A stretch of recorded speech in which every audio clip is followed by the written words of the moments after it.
What's going on, guys? So the next legendary hero is finally here. I know I'm a little late to reacting to him, but today we're going to react to him. I had not seen anything from him except that he's a flyer, which of course we knew that. I know he's an earth blessed hero, so that's interesting. But that is all I know about him. So we're going to react to him. We're going to see how good he is. From the thumbnails, it looks like he seems like he's pretty good from the other videos that I've seen the thumbnails of, but let's look for ourselves. All right, here we go.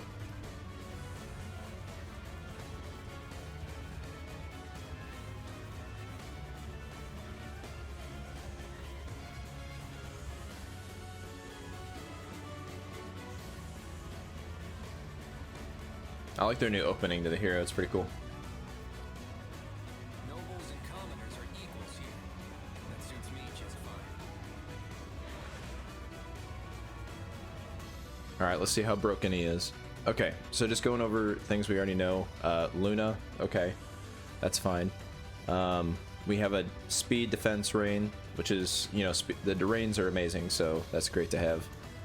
We'll have to see if it's better to put an attack rain on him instead, but we'll see. So I guess we'll start with the A skill. So at the start of combat, if foes HP is 100 or if they have a penalty, then it grants attack and speed +7 to unit during combat. At the start of combat, if the foe's HP is equal to 100% or there's a penalty active on the foe, grants an additional attack and speed +2 to unit during combat. Okay. So basically, if the foe's HP is 100%, you're going to get a boost of 9 attack and speed, which is interesting. I'm assuming this is going to pair up with his weapon or his B skill here for the penalty, but we'll see. That doesn't seem too crazy, unless there's something I'm missing. I mean, +9 attack and speed is great, but I'm not seeing it being like super broken yet, but we'll see. Let's go over the other skills. Let's go over Fallen Star. I'm sure that's going to be insane. So if unit initiates combat, reduces damage from foe's first attack by 80%. Well, there's the ridiculous part. That's pretty insane. And after combat, grants Fallen Star to unit and inflicts gravity on foe and foes within one space of target. Okay, so Fallen Star for 1 turn during unit's first combat and player phase and enemy phase reduces damage from the first attack by 80%. Okay, so basically he gets that 80% reduction regardless of if it's him or his opponent that attacks first, which is actually really good.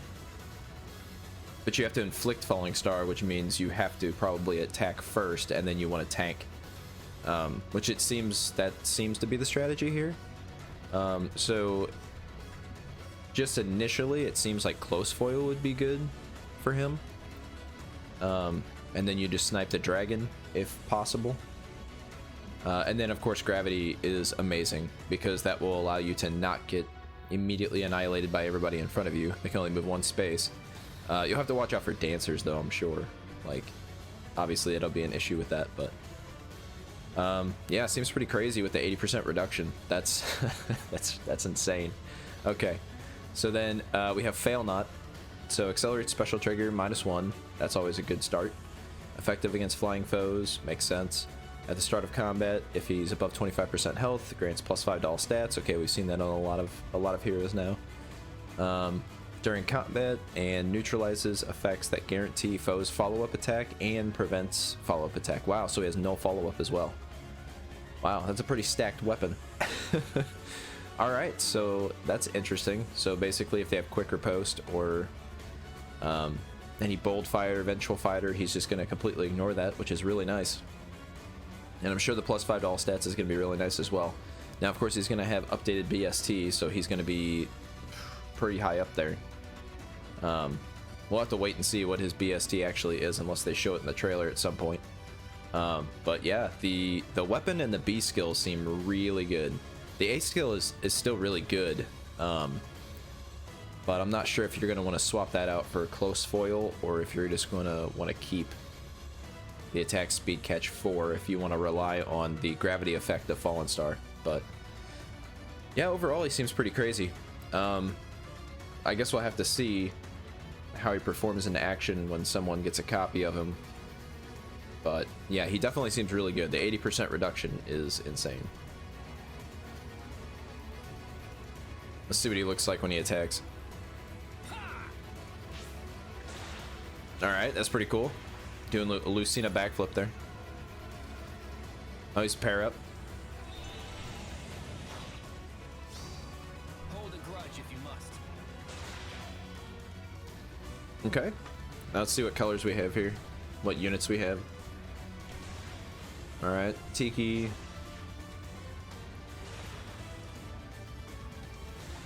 Alright, Legendary Leaf.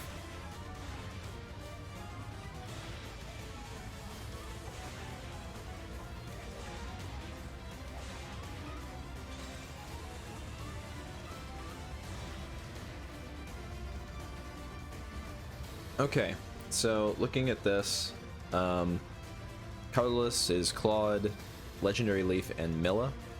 I don't know if that's, I mean, that's a strong color, obviously, just because, you know, it's a new legendary hero. Legendary Leaf is really good as well. Milla, I mean, if you're using her specifically to plus 10 her, that's good. Or if you need one copy to get some defense, that's good. But I'm not sure that you really want to merge her up. I mean, I guess you could, because then you could get better isolation, because you'll have higher defense, obviously. But yeah, I'm not sure if colorless is as good as it could have been for a legendary Claude, but it's definitely not bad by any means. And then blue is legendary Tiki, which is really just her BST at this point that's keeping her super relevant. And then Naga, who is basically just someone you want a one copy of, unless you have that new blue dual flying new infantry skill to give her a higher BST. And then who's the other blue here? Oh, I guess the Lance Flyer. She's new, and I'm sure she has some good fodder, but I mean, blue, I would probably skip blue. Red, let's see, we got Altina, we've got Harid, and we got Seliph. I'm not sure I would really pull for any of them. Harid is really outdated unless you need distant counter. Altina is still good, but there is better options to use as support units for Aether Raids. And then Seliph, yeah, he's basically just a glorified enemy phase unit, so yeah, there's better units than him as well, unfortunately. So I wouldn't say red's super great either. And then of course we have green, which is Hel, Tiandra, and Anna. Actually, green's pretty good. I would say green and colorless would probably be the only two that you'd really want to go for on this banner, in my personal opinion. Everything else I really wouldn't pull for. I think there's just better units for those spots, unless you just need one of them to use. Like Naga to get the dragon effectiveness would be a good one copy of her. But other than that, I would say Claude looks pretty good. I don't think he's too insane upon first speculation look. I mean, the 80% reduction is pretty insane, but I want to see how people are gonna try to work around that. But yeah, he's pretty powerful. So yeah, he's probably worth pulling for. We obviously don't have enough orbs to do that, but maybe we'll make that decision later on and see if we want to try to plus 10 him or not. He is an earth hero, and I'm looking for an earth or a wind hero to invest in, so yeah, I guess we'll make that decision later on. But that is my overall opinion of the new banner. Let me know what you guys think of Claude down in the comments, and I will see you guys next time. All right.